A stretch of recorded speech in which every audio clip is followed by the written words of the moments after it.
There we go. We should be live now. They should see us or hear us or something, or both. Because, like you said, better to be both. And as we always say, if you can't hear us, tell us.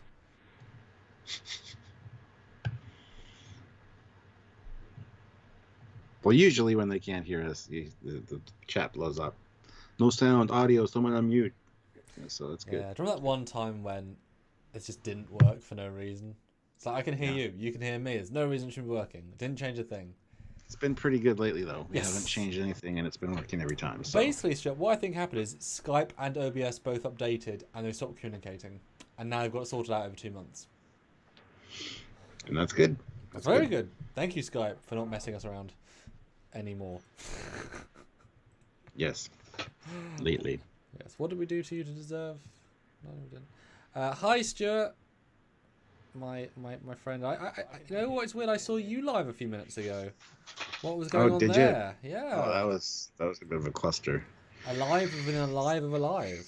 You know. I figured might as well do a pre-live on the Facebook Trekyards page. Yeah. Just say, hey, we're going live in a few minutes. This is the topic. If you're interested, tune in. And then, Yeah. when you share it, that'll help out as well. So I mean, we might be don't. something I do more regularly, if not every day, maybe for like just 5 minutes beforehand saying, this is what we're doing.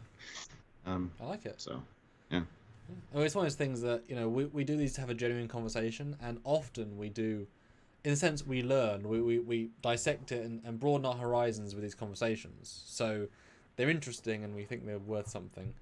We don't do these things just most times just chats. These are like topics, and we debate and we conceive, and after the fact we can look back in a year and say, ah ha ha, we got all these things right. Or on the opposite, we're told we got things wrong, we never look back. Ah ha ha.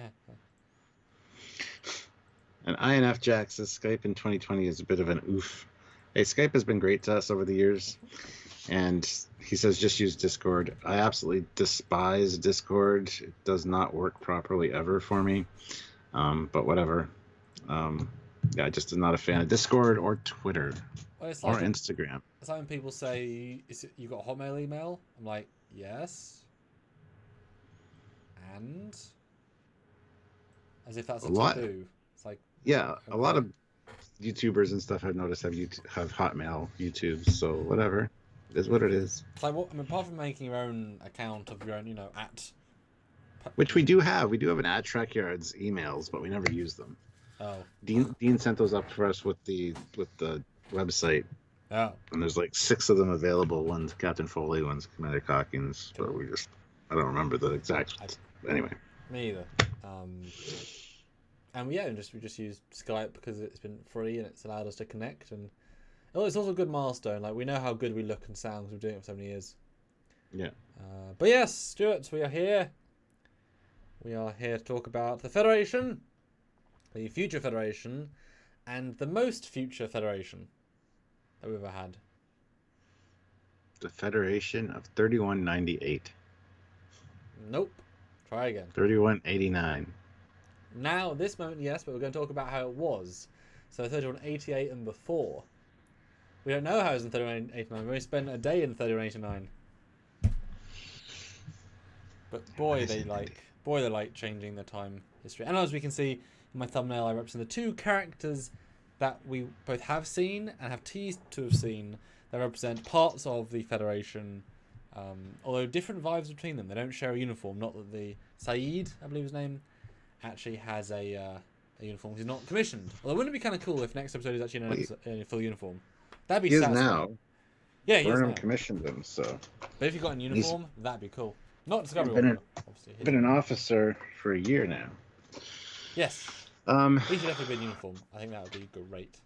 96 people here, 53 likes. That's great. Awesome. We can do better. And we do have a super chat already, and it's from Olivia. And it says, I foincy vocabulary dos nit mean wirskiri. Tai means you ow I thesaurus. Felipe Giorgio. Sorry, Captain Foley and Commodore Cookings. Mace me. My brain just shattered, but at least you did what some of us should do from yesterday. Excellent. Good job. So I was right at the bottom. I just scroll up. But yes, I will start sharing. You can Do start chatting more. Yeah. Jeff Jacobs puts in 253 with a quick 53. Nice. Let's get our quick 100 or 100.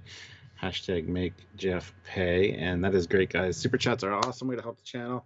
As you guys know, you get your comment read, your question answered by us, and we get to talk about what you want to talk about when you super chat. So if you can, please do. We would love to hear your thoughts and ideas on this topic and every topic that we talk about, because we love your interaction and just hanging out with you guys here. So if you can, please do.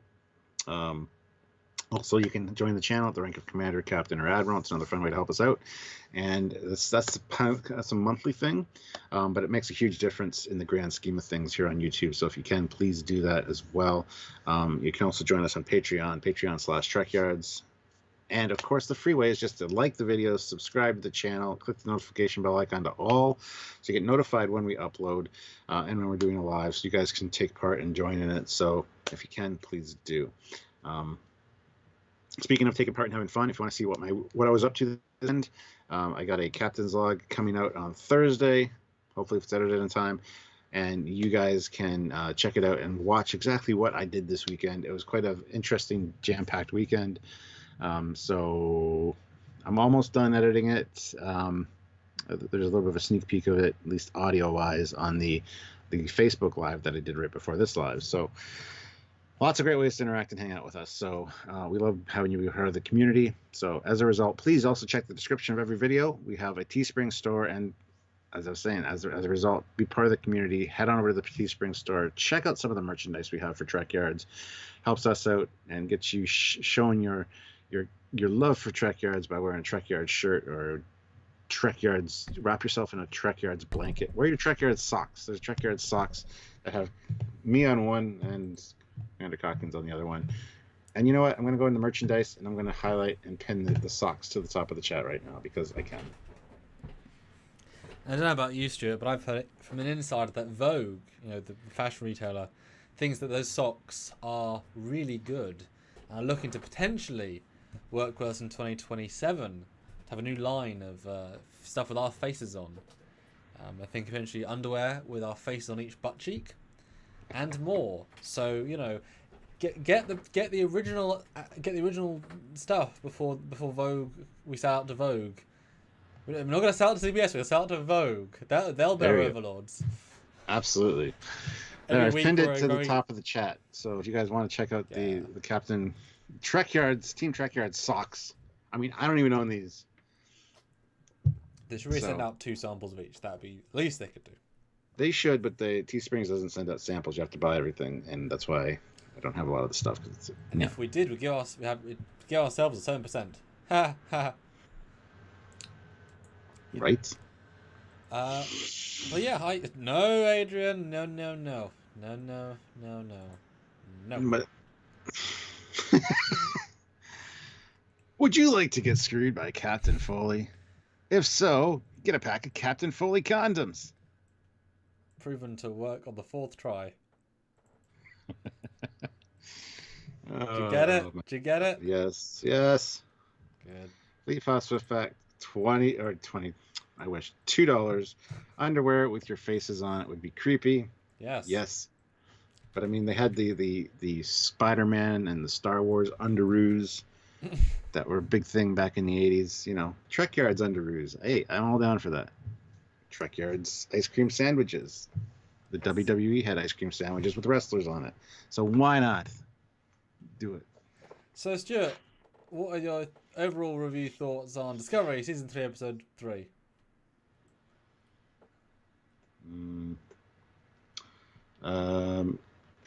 Good question. Hold on. Lycan too says, I feel like you should update the Discovery logo on the screen. Just something I noticed, and he's got a good point, because it is different for Season 3.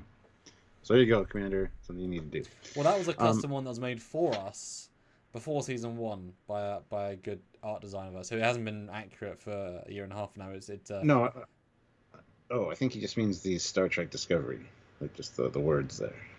Which was a custom thing made for us by a person before the first trailer. Oh, was it? Yeah, because in full it was a really crispy with the PNG HD background. So that's our custom. It's been incorrect the entire time, but it was based on the original season 1 one. Just because it's high res. Gotcha. I mean, if Discovery wants to send us a PNG clear version, but maybe. Oh, they're not going to. So anyway, what were you asking? Sorry. Yeah. So, what are your thoughts overall on season 3, episode 3 of Discovery? Well, we haven't seen it yet, so that is a problem. I don't know. Oh. That's not what we're doing today then. No. Maybe Stuart, I'm from 21. No, not 2188. 31 at 1889, and I'm asking you, but you're not. So what do you think about the Federation in that future? Yeah, I mean it clearly exists. Does it clearly exist, or is it just that because no one's heard from them in years, everyone's assumed it still exists in some form or another? You know, does it even still exist? Are we thinking too hard that Starfleet and Federation are two things? Maybe they are just one thing. Maybe it's all kind of come and fallen apart, and it's one big entity. Maybe it's It's a good question, and it's interesting because when they scanned for ships, there were 2 Federation ships detected within 600 whatever range. I forget exactly. I know that in the ready room they said that they showed a picture of a fleet. Now I don't know if it's a ragtag fleet. I really haven't looked at the picture. I'm saving that for after the episode. But if it's a ragtag fleet of just ships that are kind of random ships, I'm going to say that it's more like a Federation Battlestar Galactica type deal where they're the remains of what's left of the Federation. I'm not going to say Starfleet. If it's a more cohesive fleet, I'd be down to say that Starfleet's back. And we got to keep in mind that this is a year after Michael has arrived. So Michael, first thing she would have done is start looking for Starfleets or at least Federation assets. Well, and just head to Earth, possibly the very first thing. Yeah. Which I think they do in this next episode. The Discovery goes straight to Earth, but we'll talk about that on Wednesday when we do a prediction video. So whether that's still the heart of the Federation, I don't know. Could be, could maybe not be. But I have a feeling that a year after the fact, she's going to have rebuilt or pulled a lot of the people back together. I think might not be a super great fleet yet, but I think there's going to be some kind of semblance of pulling back together. So the look, the past coming back into the future to kick you in the nuts for saying, what have you done? Federation for life. Come on, guys. Let's get together again, sort of thing. Yeah, pretty much. I lost perspective.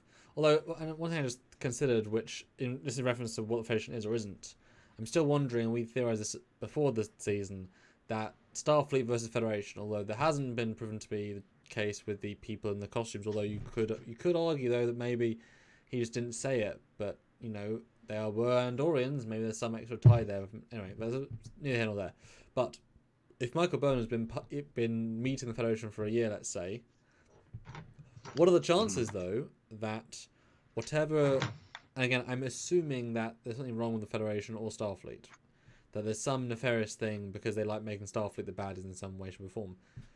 Maybe, or what if, Michael Burnham herself has been convinced to play ball in one way or another. Because she's been a year with them all. She sees it their way just enough, and the Discovery crew are coming back in, and then something went wrong, something whatever, and she's sort of working for them, and she's just be reconvinced that no, this is not the right way. What do you think? Could that be interesting? So they are a bit nefarious, but we won't see it for a while because Michael's actually working with them, thinking it's right. Could be a possibility. Like they've had to kind of turn a little bit more piratey to kind of get the resources they need, whether it be dilithium, whatever.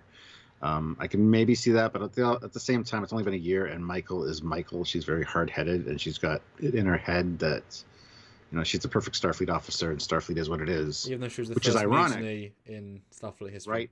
Which never happened, according to Spock. There was never a mutiny in the history of Starfleet. But ironically enough, by the time Discovery rolls around, it's only 80, 90 years after the events of Enterprise. So not very long. So according to Michael Burnham,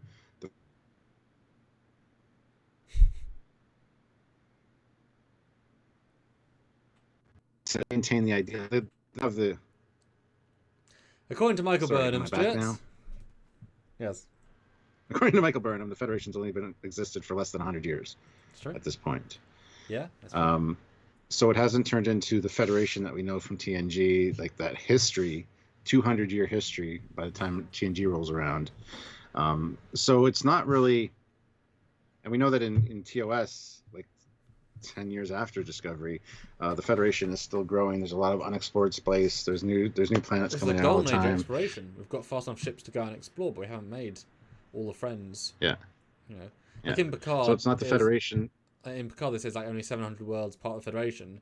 Yeah. Well, that's by the end of post TNG. I mean, it might only be like 50 in her time.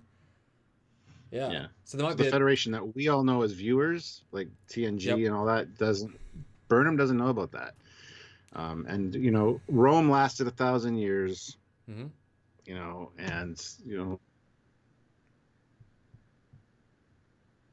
all do. Mm-hmm. And we got to put ourselves in that mindset because everybody's assuming that the Federation's been around forever because they've all seen TNG and they know, you know, all that history. So, well, I mean, she's thinking the 100th year anniversary is just around the corner of the Federation. As weird as that sounds, like that's a milestone that we can, you know, it being 2020, we're almost at milestones of, you know, the world wars. Like that's just then, you know, so it's not as long as you think it is. But that said, Michael Burnham just came from an era where she just took part in a gruesome war with the Klingons, a fight against control where the entire state of the universe was at stake, and she made a choice to, you know, leave her entire timeline for the sake of whatever. So she's definitely a person who believes in the extremes, who can go those miles that most people won't, for better or for worse. So I can imagine her moral compass is more likely to be able to be convinced with good evidence. Because I just like the idea that the idea that these writers are going to make some reason the Federation at fault here in some way, shape, or form, and just having them be able. Because I mean, Michael, even though it's only been a year, she does not know it's only going to be a year. They could appear any day or no days. Yeah. That said, obviously, they're in the 32nd century. They should have time tech that can scan a rift and say, oh yeah, they're going to come out in... Well, that's what... that's one of the things I said, that they set here to figure this out, either calculation-wise, just crunching numbers to find out vaguely when and where they'll come out within like a 30-day space, They'd have to be able to. They'd have to be able to. You'd think so. So we're not sure what's going on in that regard yet. We have a few super chats we should get to. Olivia Julius, $5. A fancy vocabulary does not mean you're scary. It means you have a thesaurus, Philippia Giorgio, and that is a perfect quote. Perfectly done. Thank you, Olivia. Cornelius Iron puts in $3. Dying to learn how much the Federation expanded. Absolutely. I'm sure, like, I wouldn't be surprised if the Romulans and, you know, whatever had joined the Federation by the time the burn happened. I think there'd be a lot of just pulling in of other species, maybe the Tholians and stuff as well. So it'd be interesting to find that out. And Mark Lawrence throws in $10. Hey, Mark. Thank you. Was rewatching Enterprise and realized something. Crewman Daniels is from the 31st century, so there's a chance he could have been present at the burn. I doubt this writing team knows that, though. Yeah. Well, that was the 3000s. That was the year 3000-ish. This is the year 30. So there's 150 years ago, and if the burn happened 10 years ago, was it 100 or 10? 120 years ago. Yeah, 120. So there's a chance he could have been around. It's unlikely he's dead unless obviously someone killed him. Yeah, he's in the ballpark. Yeah, it's straight. But I mean, I've said before, they should bring back legacy characters. Why not bring that? I mean, he was a decent actor, and he certainly stood out as being a bit weird. If he looks older now, yeah, bring him back. That'd be kind of cool. A little bit of old age makeup, or obviously, it's the mega ultra future.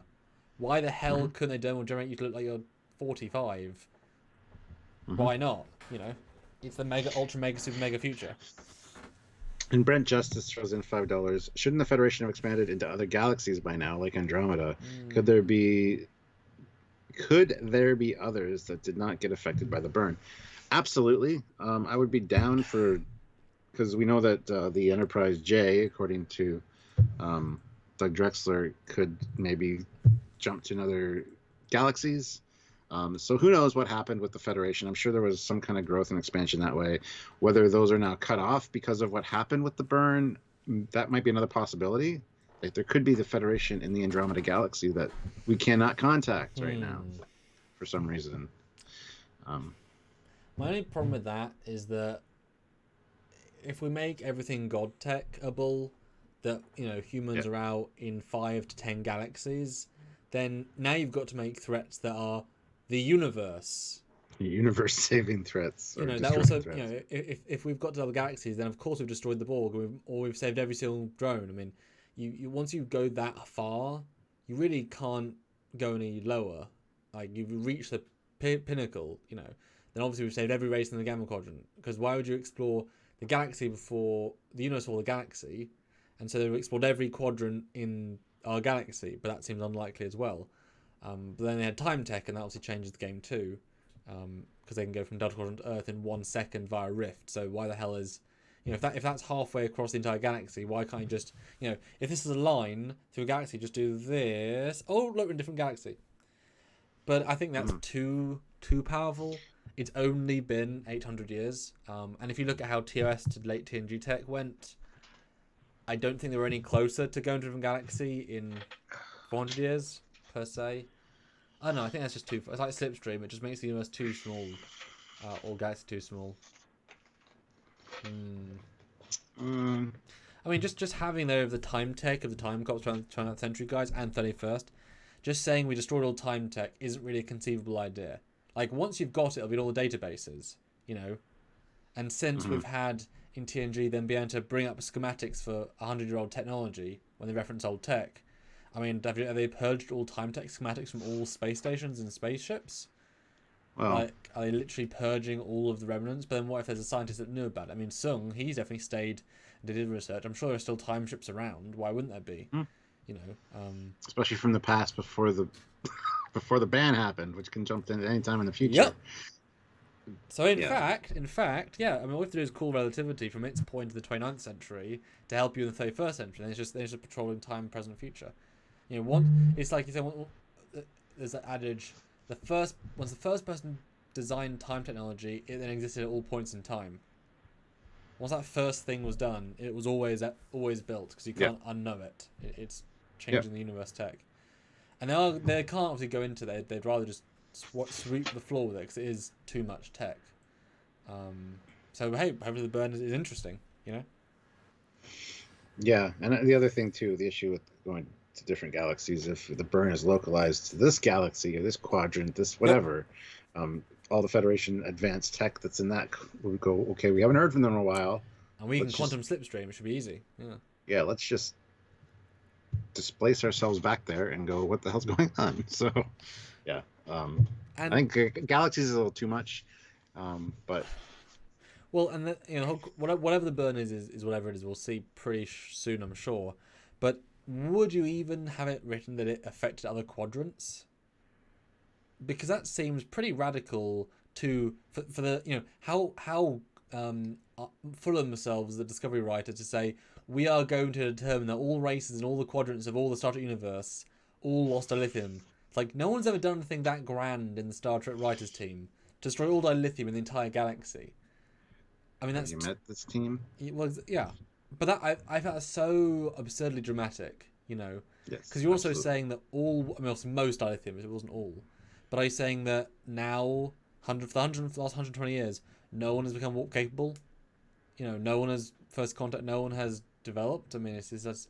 so I'd rather just be our quadrant or our 2 quadrants, But then again, if you have time tech and you have instant... And it's also 900 years of advancement, so you're probably in the Delta Quadrant and the Gamma Quadrant out patrolling at the same time.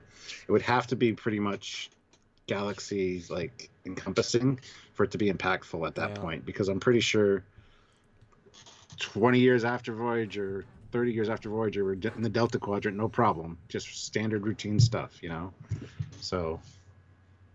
Yeah, well, that's why I kind of like the idea that it's a virus, like it's a subspace disease that went through all the different dilithium, so it spread, and so it only went so far, and maybe it didn't, and only through certain ships. Maybe there's pockets of the Gamma Quadrant which don't have any or don't have any problems. But as we've constantly said, dilithium is one of the many potential alternates to power these things.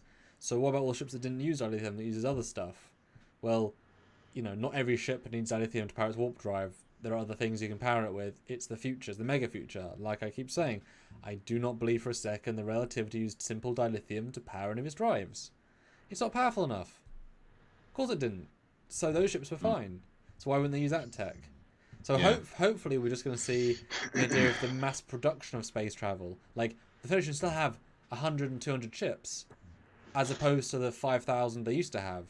And that's just not enough. We have full every speed. Don't use warp. Don't use our lithium anymore. But we can't manufacture enough things. Maybe now it takes 4 years to build a ship, and then 4 years to refine the fuel to power it for a year. And so it's this massive sense that anything we do has to be super constrained by choice. Because you should still be able to have all the travels without dilithium. Just that's the most prevalent. It's like dollar store food versus expensive food. Well, if everyone uses dollar store food, it's dilithium, you can get it. But there's also all the food in every other store. It's just harder to get because they've got the money. So, there's an example.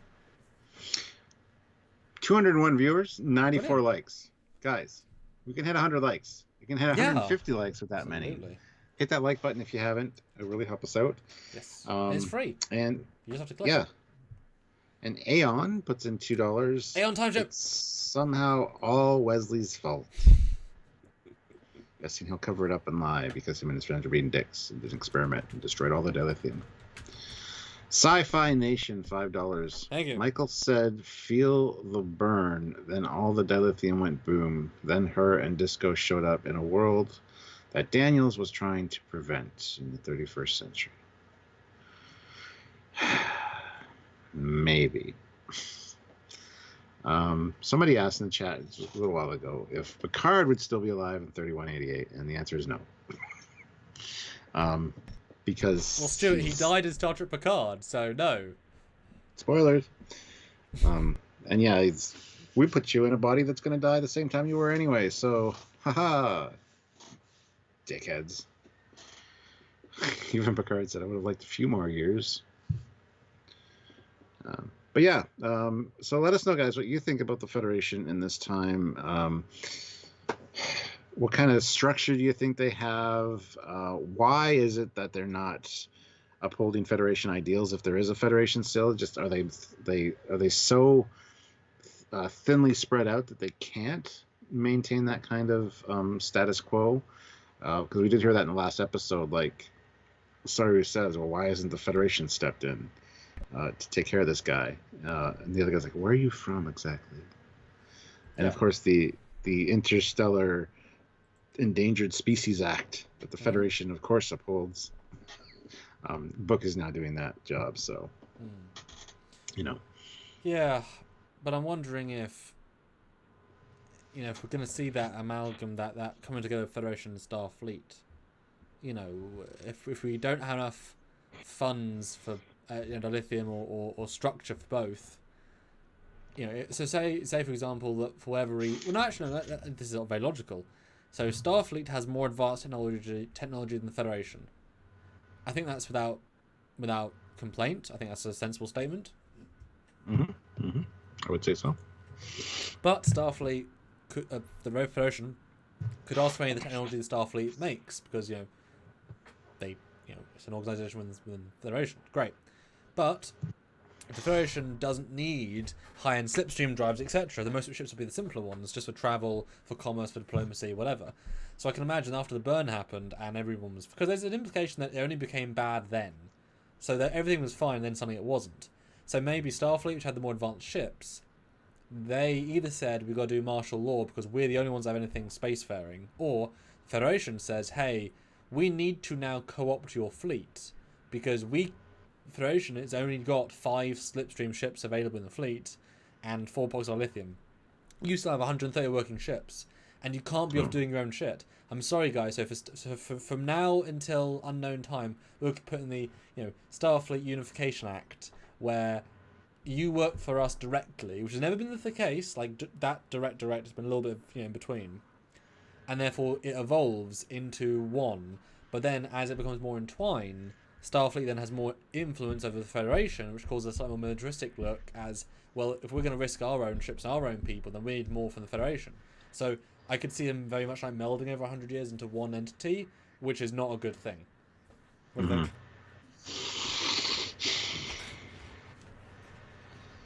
You're right. It is not a good thing. But I could see it being something that would happen. Yeah.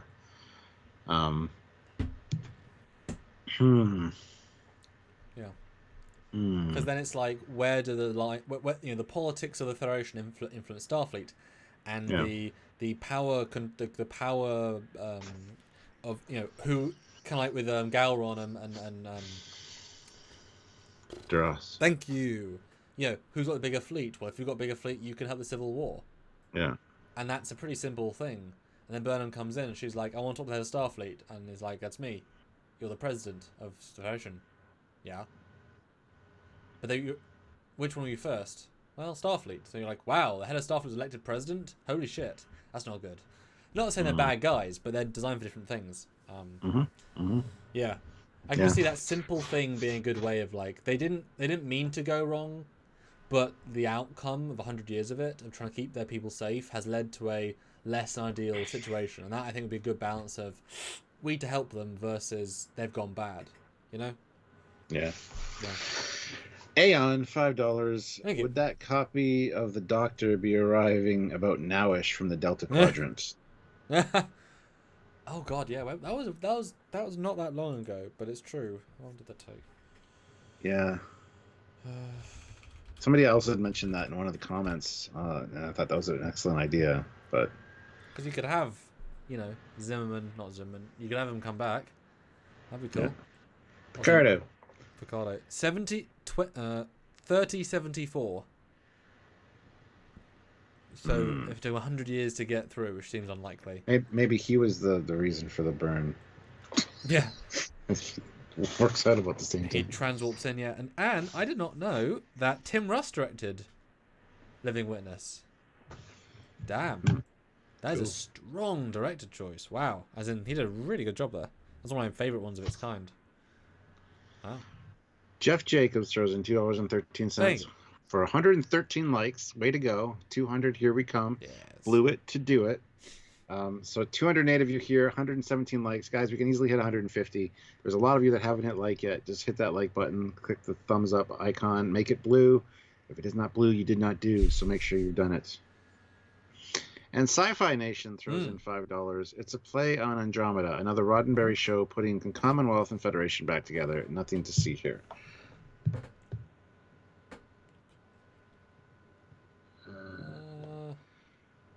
Yeah, well, I mean, it's got to be different to that.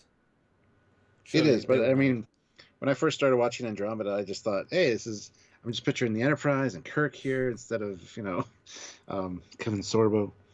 Just rebuilding the Federation because it's the same, the same creator and stuff. And you think, man, it's interesting to see, what might have been if they just changed it into Star Trek. Now we have that, so. Yeah.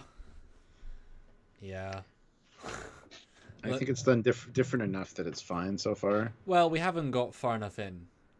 Exactly. Because they've only lived in this. We've only lived through the Michael Burnham world and then the Let's Live on Discovery for half an hour.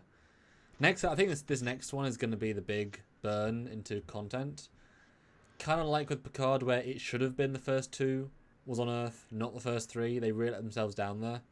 And it just dragged. It should have been two. This is the same two, which almost dragged. Almost. But I think 3 will be the one that starts to really rock and roll. And Area 51 says, I'm a doctor, not a dilithium miner. Well, you're both, actually. Yeah. Awkward. You're the doctor. All the other ones exactly like you are the dilithium miners. Sorry. NanCam puts in $10. Thank you. There are too many alternatives to traditional dilithium for the story to hold up. Starfleet could have switched to using artificial singularities like the Romulans and TNG to power their ships. Well, who said they haven't? Yeah. Anyway, we haven't got and there. Dilithium's not a power source. No. But yeah, it's 900 years in the future. You think there'd be more tech that wouldn't rely on dilithium? But if you can't mine dilithium, I mean, if you can't replicate dilithium, and that was the thing, then whatever was there to replace it, like as a more advanced solution, if that's even harder to get hold of, etc. You know? Mm-hmm. Constant singularity is interesting though, but we have no idea how many ships Romulans had, and we only know that the Pterodactyls used them, so it's one class, and we did not see hundreds of them. Let's just say that. And yeah, the Remans, the Reman moon was dilithium rich. That's what they were mining, was dilithium. They had so unlimited power to then do other things. Yeah, because as we've talked about before, dilithium's not a power source; it's just a refinement process for the warp field. But yeah, but I mean, we should. It would be. I mean, they're gonna do it, but it would be a shame if Burnham walks onto a ship and they say, "How's the dilithium source? Oh, we've got enough to power us for the next year." We're like, okay. Yeah. But that book did mention the other slipstreamable or whatever. I think it was slipstream. Like he needed another mineral that no one had. Like it was so rare. So I'm okay with that. Like I don't mind. Like we have 5 sort of propulsion we know. Dilithium's the easiest because at least there is some. Because maybe like you just the exploring to find resources. Yeah. Brent Justice, $5. I think the Federation, rather Starfleet on Earth, would have perhaps become isolationist. Pull back to Earth, protect its own. I could see it. To a degree, yes. A lot of people have mentioned the isolationist idea. I'm not sure how much I buy it, though, because the Federation is all about the diversity. That's what made the Federation unique, and a thing that was a force to be reckoned with in the quadrants, just bringing together of different. I mean, you see at the end of Enterprise, they're a lot stronger together than they are apart, and the Romulans weren't really doing that kind of thing. It was very, very much the Federation and their ideals. So, well, not just that, but we've seen multiple Federation presidents that aren't human, and therefore, if one is such still not human, then I don't like it. If I say Earth would become isolationist, but Earth is the housing of the Federation, which is by itself a multi-planet organization. So by its very definition, most people on Earth, in Starfleet, in Federation, want the multinational ideal. Who've lived it their entire lives, all their families' lives. I don't think if it's an Andorian president, he's going to say, "Oh, Earth first." Well, no, So I can see it being isolationist in the sense of the main member worlds. A ringer for the Federation. It's only 100 light years across, and they know it's a safe zone. And they've said people from outside the Federation, if you want to come live in any of our member worlds, you're welcome to. We've got power, we've got ships. We know you can be safe because we can't do everything else. But Earth being racistly isolationist is unrealistic to an nth degree. It's too broad for that, especially with Time Tech, where they've also seen the universe. They've helped defeat multiple alien races in a time war. They're not suddenly going to say, "Ooh, Earth first." Oh, no, we're well beyond that. No one on Earth is thinking that. We're so far beyond that as a people. We're beyond that by TNG, pretty much. Yeah, I agree. But George good Mangro, point. $2. I'm just saying. George says, throws in $2. Will we see Kraft and Calypso? Is there a civil war? Oh. I'm sure we will, actually. I'm really hoping for them to tie in Kraft and Calypso and that whole thing into this. If they had this plan from the beginning, or since that short, I think they might have. That short is so far out in left field with its plot that it could be something that they had envisioned. And if they do, and they do it properly and well, I'll give them so much credit for that, because that's one of those shorts that people are like, it was like the best Star Trek short, but yet people forget about it because it doesn't tie in with anything else like The Brightest Star did and all this. So if they can tie it into season 3 and make it work properly, and they're in the perfectly rich environment to do it, I would give them very, very many kudos, because that would be pretty impressive, actually. To do with that. I mean, yes, in a perfect world, but we know they changed showrunners at the start of season 2, and you can feel the change in direction in season 2. And they clearly rewrote the ending because it's so abrupt. So they never thought they were going to go into the future when they were writing start of season 2. Maybe they thought we'll get there at some point, but they can't see for a I second. think they might have changed the catalyst for why they have to go into the Sure. future, but if they had it planned, that future would be a thing.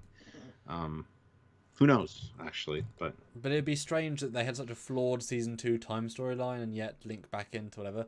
But it's kind of like in Babylon 5, there's a season 1 episode which they react in season 3, and you're left thinking in season 3, wow, it's so well planned out, it all links. But the thing is, they had the season 1 episode to make sure it linked to. So in writing the season 3 episode, even though if the ideas were mostly there, they could tweak them to be perfect. So anything we are going to get with Craft will feel perfect because they have that to go off of. So you're right, it might have been vaguely linked, and obviously they've set up a few things in it. But, I mean, just the 1,000 Years in the Future Discovery thing, like, that's a massive, massive, massive plot thing. I just think that I think they didn't think they were ever going to go in the future, and therefore they thought, we'll do something really fun out of left field that's just sci-fi writery, and that guy then became a director that kept coming back because he was obviously one of the best directors, etc. and But I have to link it in. Lycan too says Trekyards, but Calypso is 1,000 years later. No, the Discovery was sitting for 1,000 years. From They could have found a way. Start. Yeah, they could have found a way to send the Discovery 1,000 years into the past, because they need it with an AI for some reason or something in the present. So Or they how say, useful controllers. yeah, we're sending you the ship. Well, it has the sphere knowledge on board, so they're letting that marinate for 1,000 years. That is true. So they sent it 1,000 years in the future, told it to wait for them. They'd come back. So they sent 1,000 years into the past, and then show up the next day for them. It's been one day, but the ship's been sitting there 1,000 years. Craft's come and gone. He's visited the ship and left, and now it's got an AI for some reason. That I could see happening, just because there's been 1,000 years that the ship's been waiting. It's not 1,000 years in the future from where they are now. They could send it back, and then, And the whole point is they were ambiguous. I've been waiting 1,000 years from point to 1,000 years now. That's it. Yes. That's all we had. We have no concept of when they were, where they were, how they were. That could be the year 4,000. It could be earlier. It could be a different galaxy. Well, it couldn't be, but so yeah, they did a good job with making it ambiguous. Yeah. So there's lots of possibility there. They could tie it in and do really well, and I would give them a lot of praise for that. So, well, it's called clever retconning. Like, we give praise to Enterprise for making the Klingon stuff make sense. Clearly never thought out, but they had a good idea and it worked. Yeah. Omar Al Mazri puts in $10. Thank you. In forums, some have suggested that the burn was like Praxis up to 11, that the subspace shockwave and other things like it were what led to the collapse. Thoughts? Yeah, well, I mean, like we've talked about before, if all the dilithium literally exploded and went boom, that includes all the planets that have dilithium-rich deposits or cores. That could be quite interesting, because we have done an episode on dilithium, which was filmed way before season 3 Discovery came out. It'll be out sooner rather than later, for sure. Yeah, and we talk about dilithium and where it's mined, why it's mined out there, and what causes it, and a whole bunch of cool stuff about it. So if that was the case, I could see that resulting in quite a few different shock waves that could have decimated a lot of infrastructure, and definitely put a kind of a kibosh on some plans that people might have had. So. Well, I know I pitched you the other day the idea of dilithium, that the Federation make it a very bittersweet story. They were sciencing a planet rich of dilithium, one of their major worlds, try and make it more efficient, try and improve it, try and make it more stable, etc. And that in itself broke it, and then it cracked, destroyed, and then it's like, oh no, we caused the burn, that's a bit shit, but it's kind of, like I say, bittersweet, it's understandable. But yeah, I like the idea that one planet, if we take it as this, that one planet goes unstable, explodes. Praxis, you felt that wave, and that was not even the full planet, and it was been mined for a lot of years. Maybe a new planet dilithium shown up or whatever. It explodes, and the shockwave goes through subspace like we've never seen before, and it triggers destabilization in all the dilithium near it. And just like with the 101 Dalmatians or Lord of the Rings, the fires, each one starts an X fire, each planet hits next planet, and then the shockwaves keep going.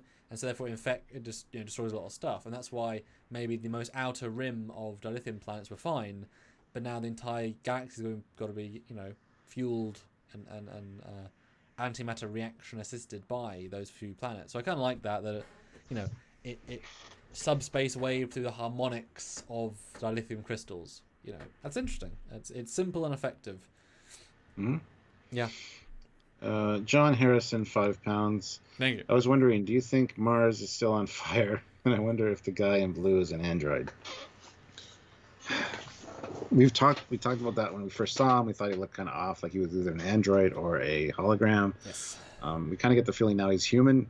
Yeah. Based on what we've learned. We could be wrong, but I mean, synth organic that can replicate. I mean, obviously by this point, yeah. I mean, they're as good as people. They're no different, and they're very bred with humans. You know, maybe Picard was the first step of that. He bred with a lot of what? Yeah, he became Kirk in his last years. Yeah. Yeah. And the other part, Mars on fire. We made the joke. They're out on Mars, and then the burn happened, and it started again because there's dilithium. Put it this way, it shouldn't be that hard to put it out if they really tried. Because Planitia in Picard's like what, 7 years, 5 years? It wasn't that long. Like it wasn't that long. Yeah, it was.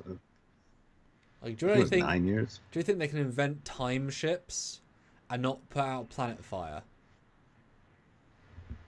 Come on. Yeah. Time ships.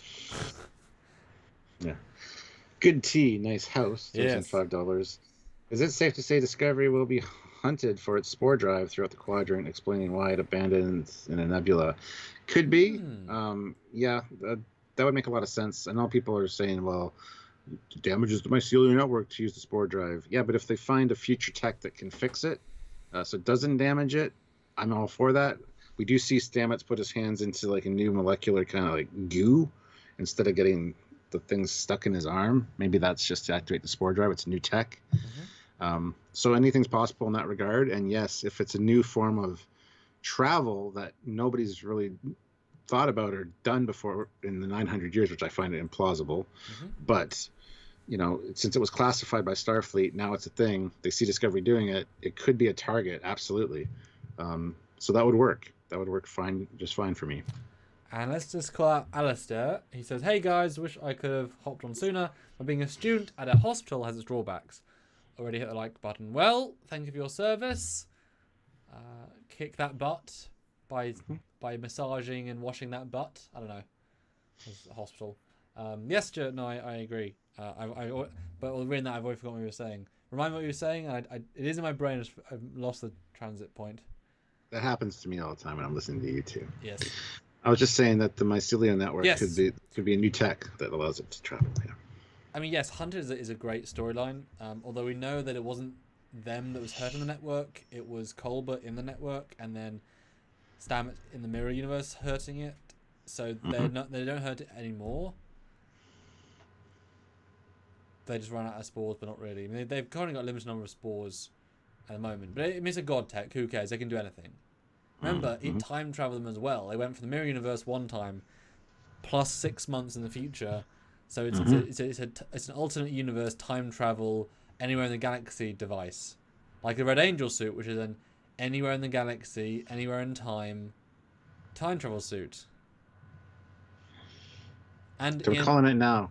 They're going to spore jump into the nebula using the last spores they have to not only travel distance but time. Have the ship wait. They're going to literally show up the next day after they've sent the ship back 1,000 years. Fun. The ship is now AI. Like I said, Kraft has been there and gone. And they'll call it anti-control. AT. The opposite to control. Yeah. And I don't know what the purpose would be for that, but I can see that being a thing. So there you go. I like that. That's kind of fun. But I do think the Spore Drive now is the most important tech in the galaxy. Honestly. It's a drive that has no downsides, travel anywhere, limited need of fuel, literally regrowable fuel that you can create a planet of it easily, and you can make any human use it with a single injection that's proven to work without any other effects. It's god tech. They just didn't do more of it because A, the producers realized how stupid it was and they stopped using it, and B, it's too easy. The list of Jericho says don't forget the crossfield. Yes, the Discovery is the Crossfield class. The Crossfield did not have the Spore tech, though. Just the Glenn and the Discovery did. That was The said in the Crossfield, show. yeah, the Crossfield was probably more of a experimental platform for the class, like the very Just to test first the of ship, the class. See how the Yes, ship works. yes. So, yeah. Yeah. Um, It is weird though, and obviously, we talked to John Eves at the time. He thought it was a Crossfield, but those writers don't know there's a ship class before that with a name. They don't know that. Brian Fuller worked on Voyager. I didn't care. yeah. Like, I don't know why that wouldn't have been the Crossfield. Why is it the Glen? Should have been the Crossfield. Easy. Done. Yeah. Weird. Danny Shields, €10. Thank you. Might be as simple as the lithium being the only material with the properties necessary for matter-antimatter regulation. There's plenty of tech now that is dependent on specific materials to function. Again, 900 years of development of tech. We've already got in TNG the recrystallization of dilithium. And even did it in Discovery with the princess lady. Yeah. So if they can already recrystallize dilithium, that's the next step would be creating artificial dilithium. The next step after that would be not relying on dilithium. It's just a technological progression. They would eventually not need dilithium, in my opinion. Probably about 150, 200 years maybe after TNG. I can see that the tech advancing that much. You were talking 900 years here, so... Well, but you could be right. It could be that the lithium is required specifically for that purpose. Now, I think we both doubt a Borg cube uses dilithium. I mean, certainly not for its transwarp coil. Like, why would it? I mean, the ship is the size of a massive ship. I'm sure it powers by massive generators. But why would the Borg use? I just never got the sense that you would use dilithium. When others the Romans don't. Why would every race in the Delta Quadrant use dilithium? It's like it's not that universal. I don't think the Arcturus Dauntless used dilithium. I think that used a different power source for its slipstream drive because it's a different drive.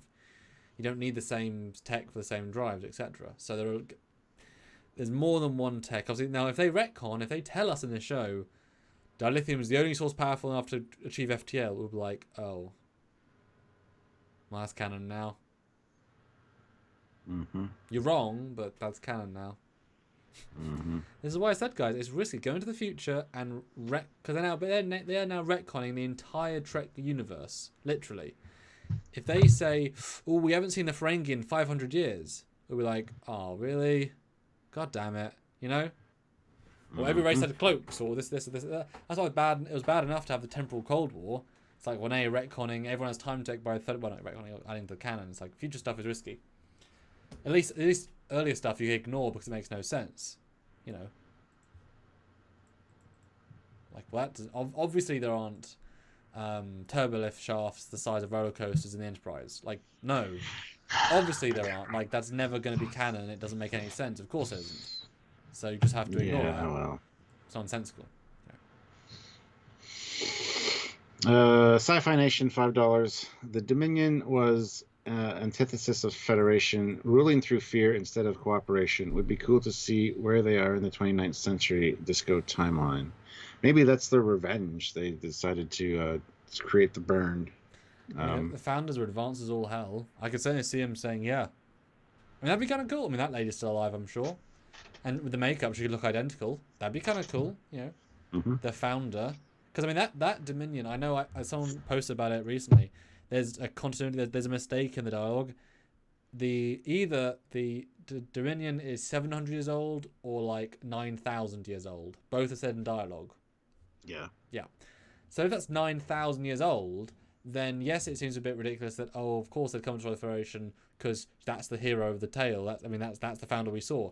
Yeah, but if they exist in 9,000 years and we managed to like knock them down a few pegs, that's quite a big thing. That said, there was still a Dominion. Like, it was like even after the treaty, there was still Jem'Hadar beating up people in their quadrant. Like, we didn't stop them. We just pushed them out of our quadrant. That's it. They're still abusing people in their own world. I mean, we assume Odo meant it better, but yeah. Yeah. Danny Shields, €5. Awesome, Danny. What if Detmer is the ship computer in Calypso, merged with whatever is going on her with season 3? Sure. You got to kill Detmer though, I would assume for that. But Well, see, the thing with Detmer 2 is somebody suggested that maybe her implant is susceptible to time travel. Like maybe something happened during the time change or the wormhole that affected her implant, drive her crazy or something. And I totally buy that. I really didn't think about that at the time, but Yeah. um, I mean, yeah, I think you're right. It's just her PTSD, which is for a Star Trek story of this complexity, simple and underwhelming. So so I hope it's something to do with their tech, because that's what makes her unique. Like, nothing about her is unique except that she has an implant. That's it. yeah. Like, Hiroshima has nothing unique about her specifically. She's just a character on the bridge that could be replaced by any of them. That's her one unique thing. And they obviously focus on her at all the secondaries, or tertiaries, really. She's not a secondary. She's like, Michael's a primary, Saru's a primary, and Tilly's probably a primary. Tilly's a primary, yeah. Yeah, and I think probably Stamets, although he wasn't this week, and you got Kolber and Tig, they're secondaries, because they got more. I mean, Tig's got more lines than any of the bridge crew in her time already. She's only been 3 episodes. So clearly she's secondary. And then tertiary is everyone else who they give 1 or 2 lines to a week. And Brent Justice is saying, calling it now, Control is in her implant. Who wants that? Who wants No one. Like, that's not interesting. Control was never interesting. Like, especially once you realize the contradictory nature of the whole point of it. Remember, Stuart, the AI of Control that went back in time has to find a sphere data to become an AI. Despite already being a fully fledged AI that can take over any ship it comes into contact with. It already is one. Yeah. It doesn't matter. Guys, as in Discovery writers, come on. Stupid. Simon Pym. Maybe give us some Pym particles. Would be nice. Talking about time travel here. Perfect. Puts in $8 Australian. Thank you. That uniform was almost like a dark version of the movie era. Yeah. In that picture, it seems like it. On closer inspection, not so much. Vibe over function, yeah. Yeah. And I'm wondering if that buckle is like some sort of shield or temporal shield. You know, keep him safe. Yeah. Danny Shields, speaking of shields. Thank you. Puts in. The Federation has covered up tragic and dangerous experiments with the Omega molecule as natural disasters. And the red suit, red angel suit. Yep. Yeah. To do with destroying the planet. Yeah. Because I could see it being just interesting plot development. Although we might end up having the situation where, Stuart, let's see if you being the Discovery writers, and I'm going to say this to you, how now the Discovery is in the present. What do they have that can fix all the dilithium in the galaxy at one go?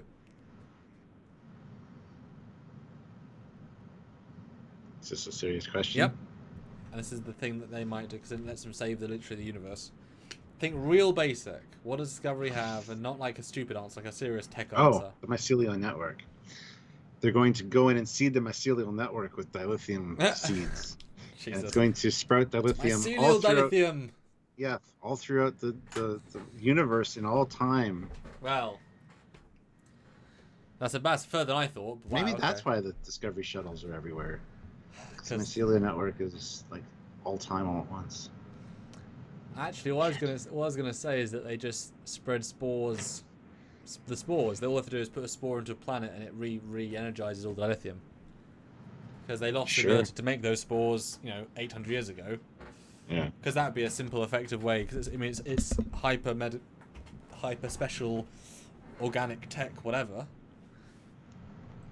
And it'd be a reason for them. It'd be a reason for them to solve the problem without going too far into the absurd. It's like, well, they have that.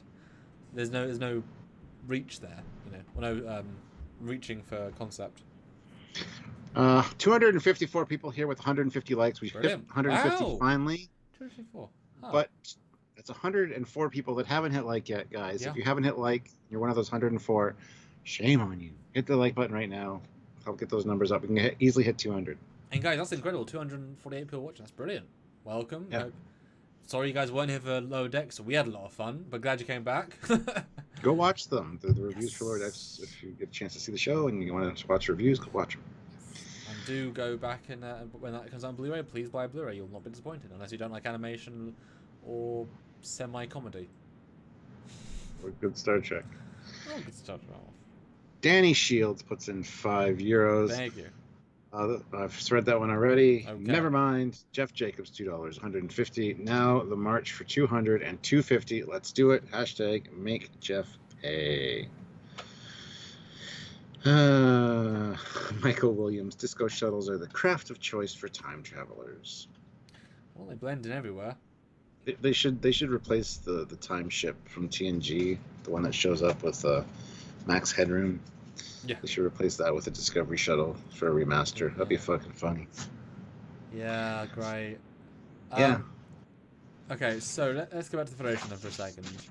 Do you think we're going to have them be the now I'm not going to say villain and the antagonist of the season? Or are we going to have some other force? It's going to be some other force. I don't think the Federation or Starfleet can do any wrong, and I don't think the writers would definitely do that. Would do that Third because time in a row. Yeah, they would get shit on again. No, fourth in a row. Picard as well. Yeah. Every season of the show. Okay. Yeah. So I will say no. It's not them. It's going to be some other big baddie. Okay. Then I'm gonna say. I know we talked about this previously. I know we'll talk about it again tomorrow, but the alien-looking creatures looks to me like a helmet based on the collar. So I'm going to guess that ex-Starfleet, ex-Federation end up becoming marauders because they wanted to protect their crews or didn't believe in what they were doing. And so it's not that the Federation are bad, it's that some of them had to do their own thing, whatever, and it kind of spiraled over the last 100 years, etc. I can see that. I can see their focus shifting to more of a survival-based thing. Still thinking they're doing the right thing, but from an outside perspective, maybe it doesn't seem so, to other people. And they have to wear the masks to show they're not to not look like humans, because humans are known to be Starfleet. They don't want to ruin their reputation, but they need to survive and Yeah.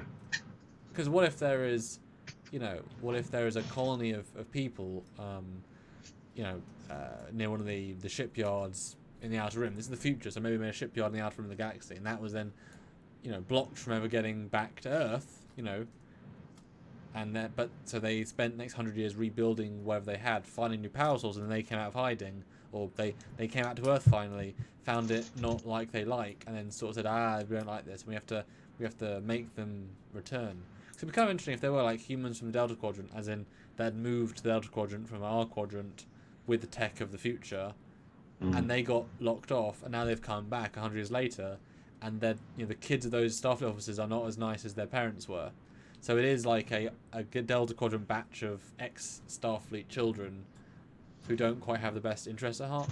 I can see that being kind of interesting, like how the idea of the Federation can easily just be, with enough time away from the core message, can be sort of shifted. So every generation, it's like, well, peace above all else. It's a telephone game, isn't it? Yeah. First, peace above all else. Second, peace above all else, and security is important to keep peace. Third generation, security above all else through peace. Fourth generation, security is the most important thing to keep peace. And now we're into, peacekeepers from Farscape, where, well, I mean, hey, if I have to break peace some through destruction. Well, yeah. And if I have to break some melons to save the farm, I mean, that's what you gotta do. Yeah. Sorry, you faded out there for the last little bit, but yeah, I said, what if maybe you have to break some melons to save the farm. Mm-hmm. Farm's yeah, well, exactly, and that would be an interesting take on it as well. Maybe it can tie into Star Trek Prodigy. Those teenagers that steal the ship are from the future. Janeway's great grand. Yeah. Oh dear. No, it's actually been a really great conversation so far, and I'd like to thank you guys for taking part in it. But if you have any other ideas, let us know. We'd love to talk about them. And that being said, we have 234 people here. Yes. Let's hit 200 likes. We can do it. We're at 172. And I want to put that challenge out for those, because we're doing really well, actually, which is brilliant. You guys have jumped in and had a great conversation. Do put in 28 more likes, and I'd like to see, thanks to Danny, was it $33 more, and that's it. That's all I'm going to ask for. We're only an hour in, because it might be a shorter one. $33, 29 likes. That's it, guys. Put your comments. Seriously, you have any thoughts? Put them like Danny does. $5, $5, €5. put some thoughts in, and we will discuss whatever, because this is a good place to discuss this. And as you guys can tell, this is neither good or bad. We're discussing it like interesting stuff, you know.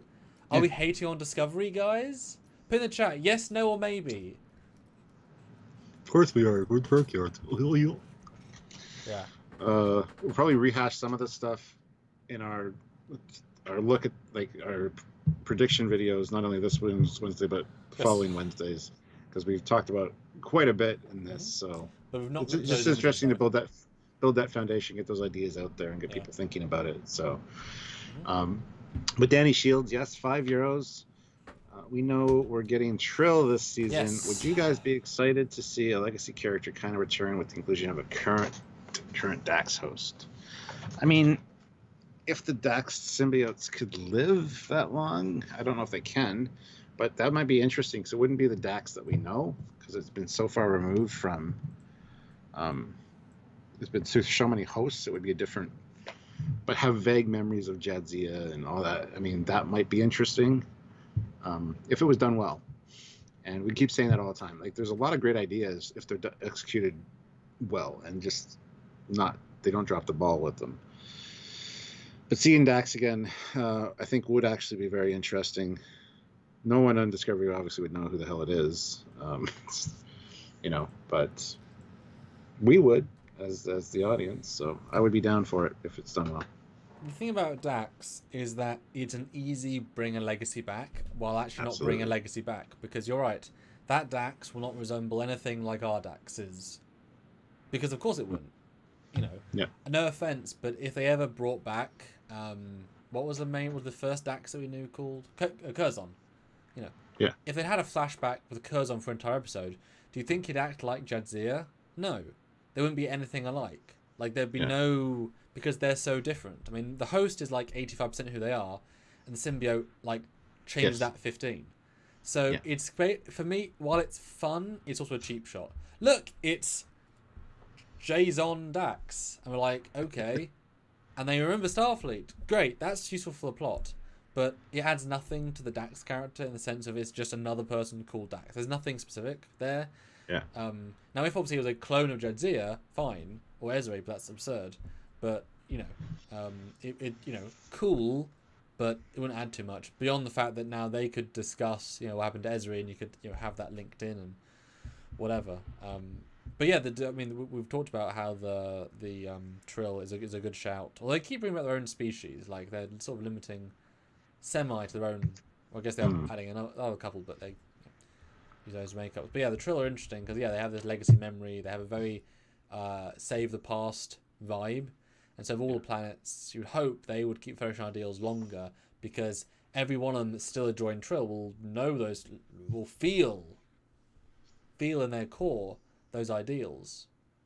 So yeah, hopefully it would certainly be important, and maybe as simple as I think we talked about before, but maybe the burn is not what you think it is, which sounds like a pretty obvious, like, oh my god, a reveal, and they have to deal with a symbiote that was there at the time, and it has to be taken out of the person, which is pretty graphic, and it goes into the pool, and then the other person has to go into the pool, as we see in the trailer, and then we infuse the memories, which would not be too much of a leap for me, and then we see it was actually Starfleet through an accident, or an alien we have to fight, etc. So I can see that'd be a very natural link, living memory, remembering the past, not too far away from reality.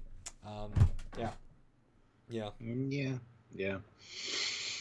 Or the Raj says, I would say a descendant of the Jadzia, who was played by Terry Farrell.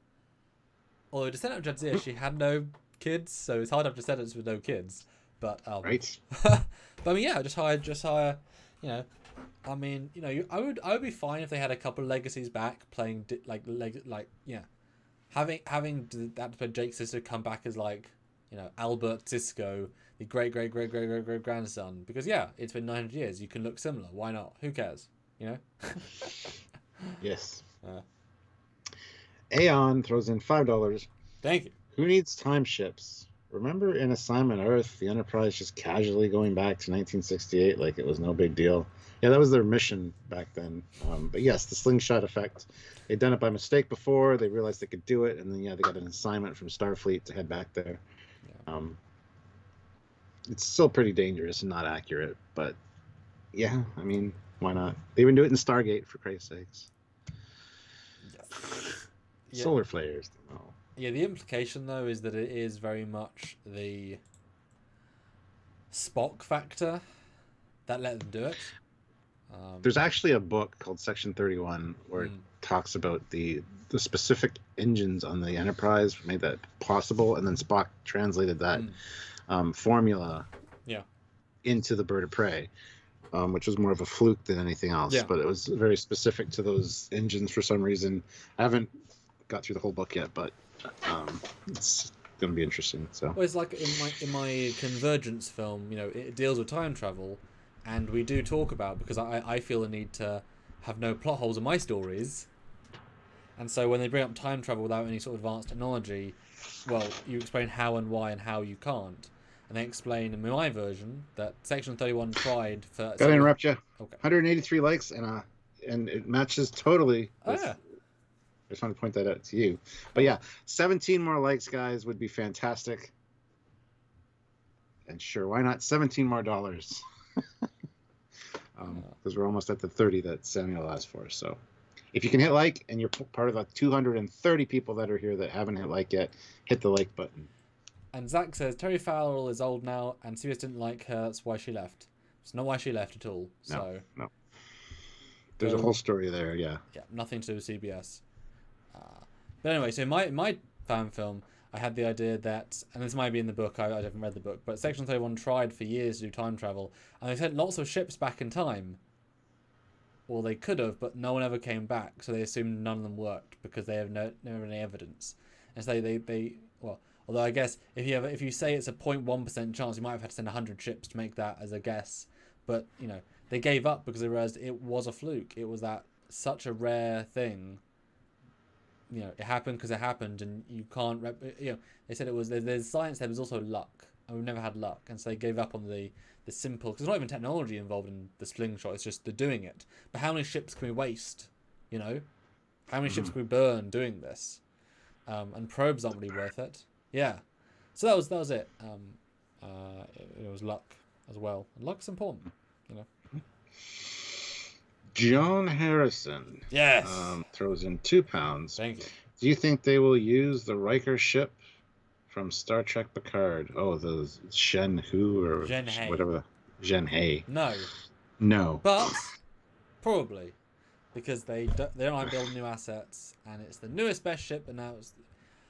I wouldn't like to see it, but they may, or maybe just like in a briefing room as a hologram spinning on the ceiling, like you know.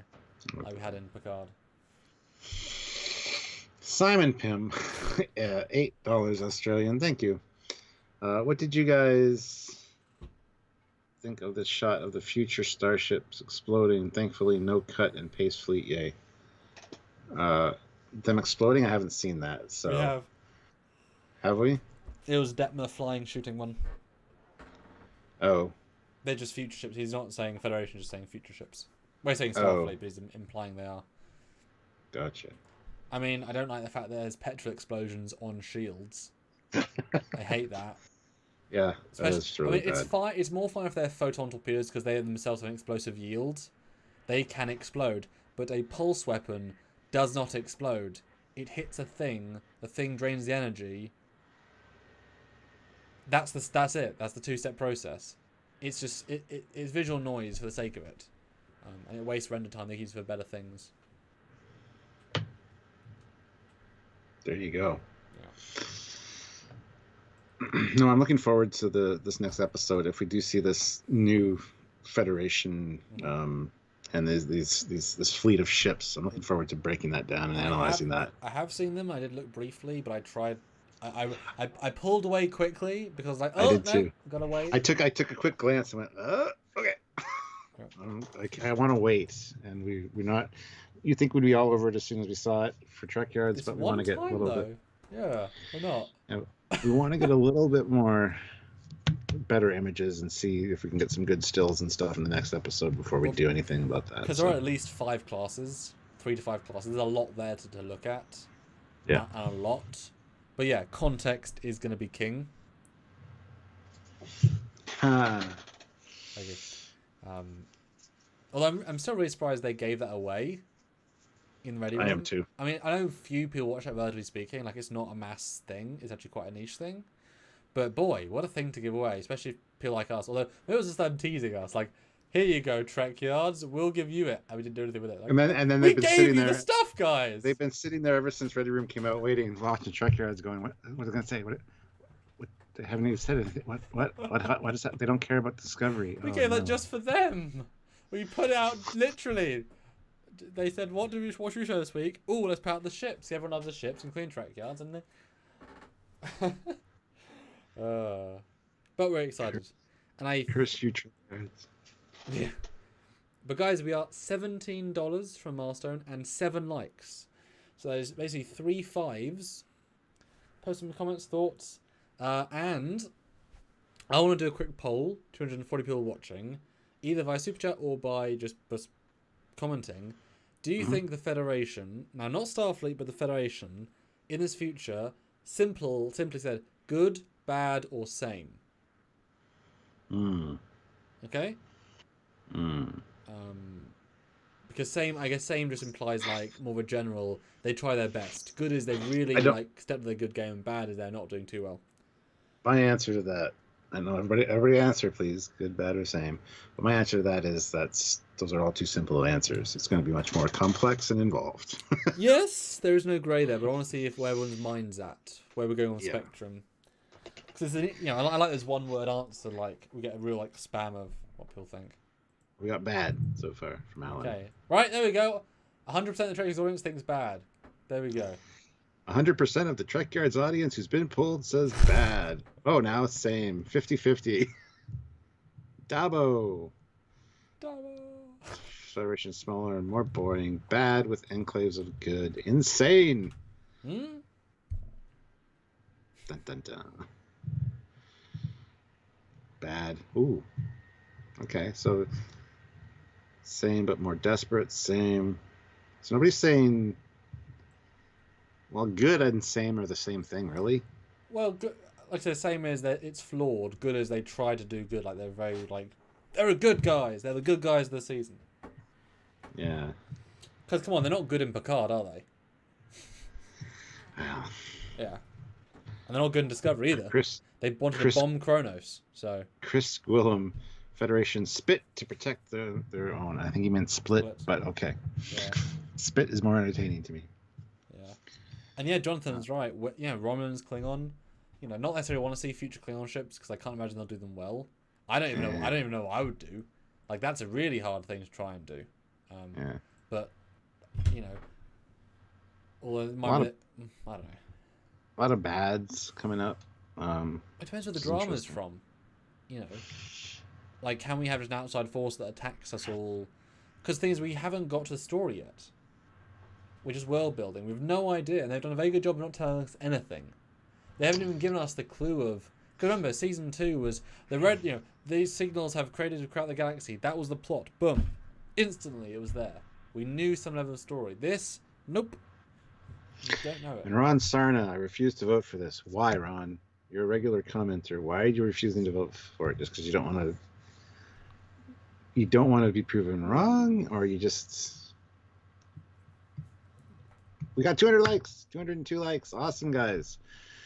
We can hit 215 because we got 228 people here. But Ron, let us know why you're not voting for it. And guys, we are $10 away. Yes. 10. That's $10. It. But Stuart, for what was quite a difficult topic to decide on, I'll say that. I think it was very successful. Absolutely, yes. And a great conversation was had. Lots of great ideas came out, which we love doing. Which is the chat. We had our own bounce back and forth with the chat, throughout some really, really good things, as always. And I don't know if season 1, I can't remember season 1 or season 2 because we were much newer at this, but I do think with this and Lower Decks, our chats are so in depth, really, with potential spoilers, and so focused as well.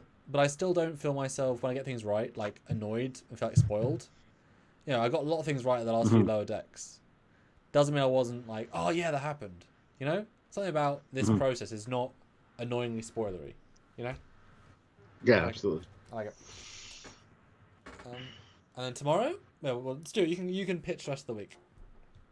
Oh, Ron's not voting because his answer is not one of the three we offered, which falls into what I said, which is much more complex. So, Yeah. What are you saying about what? What am I doing? We'll pitch the rest of the week. What are we doing the rest of the week? Let us know. Tomorrow is Wednesday, which is our prediction video for episode 3.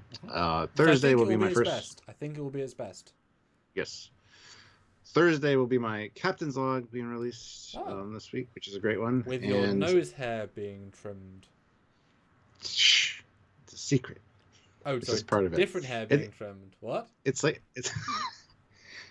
Anyway, you'll see it. It's an interesting captain's log if you're into that kind of thing.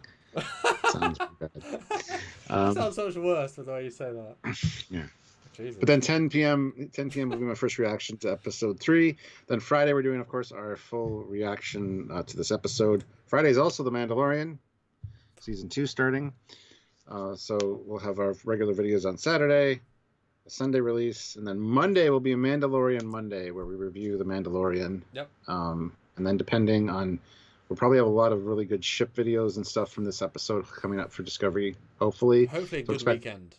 Yeah, so expect them on Saturday, Sunday, Monday, whatever. Tech-wise, anything cool in the episode will be released as well. And I'll be honest, knowing how many ships there were, I would be inclined to do individual shape breakdowns as well, rather than just the fleet, like, break them down. Yes, absolutely. Yeah. So you might see... Hey, if you guys like ships... then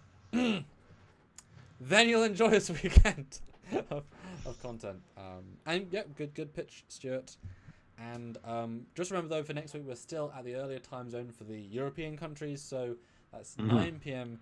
GMT for our live. So the normal live time wherever you are, but 1 hour earlier, unless you're in America or Canada. But yes, which will be. We set our clocks back.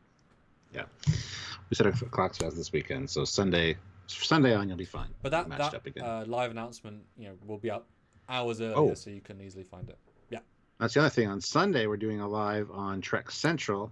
Yes. We're joining them to talk about episode 3 and probably specifically the ships. So tune in for that, Trek Central. Which is why we definitely have to do our own discussions to film it earlier, so we have all of our stuff out first. Yes. Yeah. Jeff Jacobs, $2.03. Thank you. 203 likes. We can get to 250 if you haven't. Well, I'm going to say 210. Come on, 4 more likes. Come on. Yeah. 210. Jeffrey Taylor throws in $25 with no comment, but thank you very much, Jeffrey. That is very much appreciated. Thank you. That's just like a sniper of awesomeness. I can't hear you. Where are you coming from? I don't know, but that's amazing. Wow, thank you. Cool. Jonathan Erdman, $10. Keep it rolling. Thanks, guys. We will. Thank you, Jonathan. You are allowing us to keep rolling, so thank you. Cool. Yeah. Nice. Paul Graham, my buddy Paul Graham, puts in $7. Oh, fine. I think that the Federation is in trouble. As Stuart says, this is much too complicated for a one-word answer, but same is his answer. Gotcha. Fleet Pass Swiftback, $2. You get your haircut, Cat? Me too. I did. I decided to run out this afternoon real quick and get it done. So it was just bugging me. If you watch my captain's log and the last 2 lives that I did, I mean, it looks like shit. Especially the one side was like sticking out all the time. I couldn't get it to go down, so I just screw it. I'm gonna go get it cut. So, and watch the captain's log this Thursday. Kind of a weekend in the life of Captain Foley. Put the Camaro away, getting stuff outside ready for the winter. So putting stuff away in the shed and stuff like that. So a whole bunch of cool stuff happened. We did 2 lives.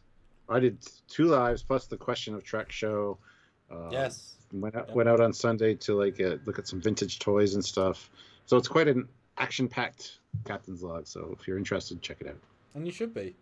And how are you feeling about the snow then restarting? When's that going to start, do you think? I don't know. They already have snow in Alberta.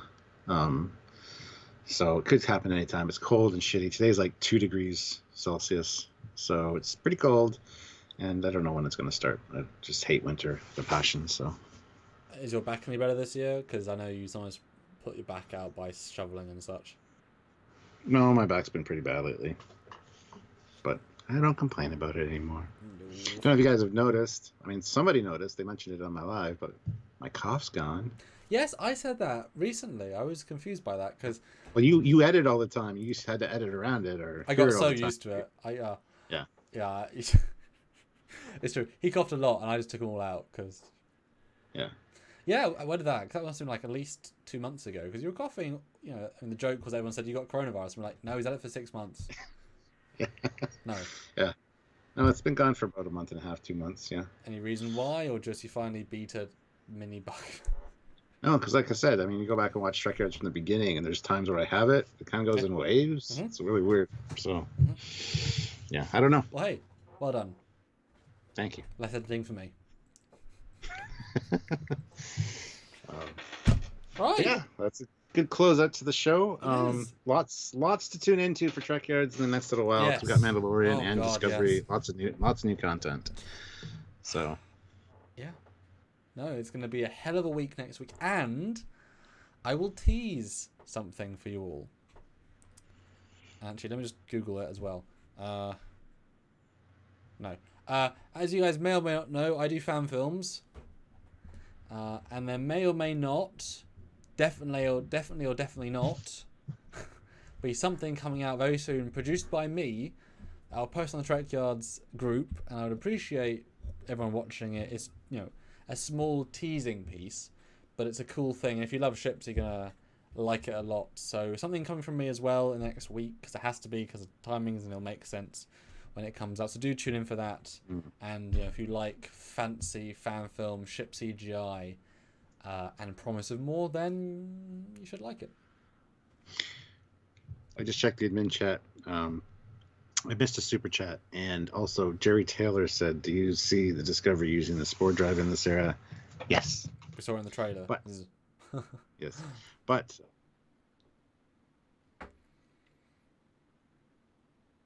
on his stool, drinking Quark's descendants' booze and dating his Dabo girls. No, but his skeleton is. Oh. And Yeah, right. Aeon throws in $5. Thank you. Captain, they need to cast you as an extra in season 4. They still film in Canada. Yes, they do still film in Canada, Toronto. Well, you can't get over here right now because of the coronavirus. Well, you could. And a microphone, and I could film myself. I could film it. True. I could film a 4K RAW. I mean, I could do it. I could just drive an hour and a half down the road. I would love that. That'd be cool. We both need to be in it though, because. Well, it's like I joked a few weeks ago. We need to shoot between lower decks, walking down the corridor, holding Enterprise Connie model, and talking about something stupid, as Mariner walks by. That's perfect. That's my man. Come on, you liked us. We know you liked us. Yeah. And Zeraxis $5. Praise the fan film. Praise the lack of cough. Glad I made it in here at the end. Thank you, Zeraxis. Just for old time's sake. Yes. And I'm glad that you finally saw his TOS Dreadnought. I said he should. I was on the sort of said, do that one next. Yeah, Stuart will like that one. We should do that one next. So I'm glad to see you posted some stuff. And I'm glad you liked it, because I saw your comment. One thing I'm not a fan of, but it can be, it's fine. I know why it's there, but yeah, I think the fans will like. As you know, I think we should get that one. I agree. Get one on the channel. All right, thanks, Stuart. Thank you all. And yeah. Oh God. Oh no. ISFJ 1009 $5. When is the next Drinking Trekyards live stream? Those are awesome. There'll be one at the end of season 3 of Discovery. There'll be one at the end of The Mandalorian. There'll be a New Year's one probably, which are probably all around the same time. December is probably going to be 2 of them. And January, what the hell, will be one in January. So a festive. I said this to someone else, but I'll say it to you now. We should do one of those just in a Christmas hat the entire live. And I agree. And not mention it really. So I think I said that because you're right. We've got 2, but it's like the week of Christmas. And so it's unfair to do a drunk live like one day before 2 years. You know what I mean? Well, that's family time. But between Christmas and New Year's, we'll do those epic ones. So everyone's like at home relaxing. We'll do some drunk stuff, and then because this will be a big season to end off on.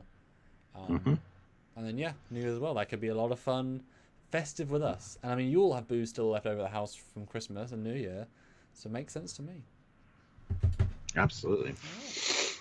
Thanks so much. We love you guys. We do. We'll see you tomorrow. Until then, he's Captain Foley. He's Commander Goggins.